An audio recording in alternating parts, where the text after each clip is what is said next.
ഈ ഗുരുവായൂര് അങ്ങനെ ഒരു സംഭവം ഉണ്ടായിട്ടില്ല. ഇത് തെറ്റായ വാർത്തയാണ്. ആദ്യമായിട്ടല്ലല്ലോ ഒരു മുഖ്യമന്ത്രി ഗുരുവായൂർ ദർശനത്തിന് പോകുന്നത്, ആണോ? ഇനി കേട്ടോ, കേരളത്തിന്റെ ചരിത്രത്തിൽ ആദ്യമായിട്ട് മുഖ്യമന്ത്രിയുടെ കൂടെ 4 പേരെ ഉണ്ടായിരുന്നുള്ളൂ. അത് അവിടുത്തെ ഒരാളായിരുന്നു, അവിടുത്തെ അഡ്മിനിസ്ട്രേറ്റർ ആയിരുന്നു ഒരാൾ. എൻ്റെ കൂടെ ഒരു ഗൺമാൻ മാത്രമാണ് ഉണ്ടായിരുന്നത്. പിന്നെ അവിടെ ഉണ്ടായിരുന്ന സാധാരണ ഞാൻ ഗുരുവായൂർ ദർശനം നടത്താൻ പോകുമ്പോൾ എൻ്റെ കൂടെയുള്ള ആൾ 4 പേര്. ഇനി ഞായറാഴ്ച അവിടെ VIP ദർശനം ഇല്ല. ടിക്കറ്റ് എടുത്തിട്ട് കയറണം. 1000 രൂപയുടെ ടിക്കറ്റ്. ഞാൻ 1000 രൂപയുടെ ടിക്കറ്റ് എടുത്തിട്ടാണ് ദർശനം നടത്തിയത്, കേട്ടോളാം. അവിടെ ചെല്ലുമ്പോൾ ശിവേലി നടക്കുകയാണ്.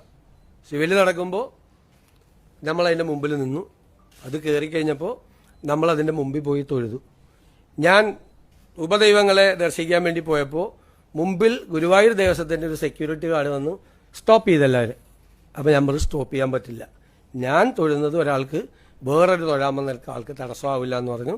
ഞാൻ അതിൻ്റെ സൈഡിൽ നിന്ന് തൊഴുകയും ആളുകൾ അതിൻ്റെ മുമ്പിലൂടെ തൊഴുത് നീങ്ങുകയും ചെയ്തു. ഇതാണ് സ്ഥിതി. ഇത് കള്ളക്കഥയാണ്, കള്ളക്കഥയാണ്.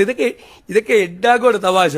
അവിടെ എല്ലാ ആളുകൾ വന്ന് എന്നോട് പറഞ്ഞു, സാറേ എപ്പോഴും ഇങ്ങനെയായിരിക്കണം, ഇതാണ് ഭംഗി. ഞങ്ങൾ പോലും അത്ഭുതപ്പെട്ടു. ഞങ്ങളുടെ തൊട്ടടുത്ത് വന്നിരുന്ന് ഒരു അകൽച്ചയില്ലാതെ വന്ന് ചെയ്തു വന്ന് ഒരാൾക്ക് തടസ്സം അവിടെ ഉണ്ടായിട്ടില്ല. ഒരാൾക്ക്. ടിക്കറ്റ് എടുത്തിട്ടാണ് കയറിയത്. എനിക്കറിയാലോ ഇതൊക്കെ വിവാദമാവുമെന്ന്. ഞാൻ അമ്പലത്തിൽ പോരുന്ന കൂടി പറയരുത് ദയവ് ചെയ്ത്.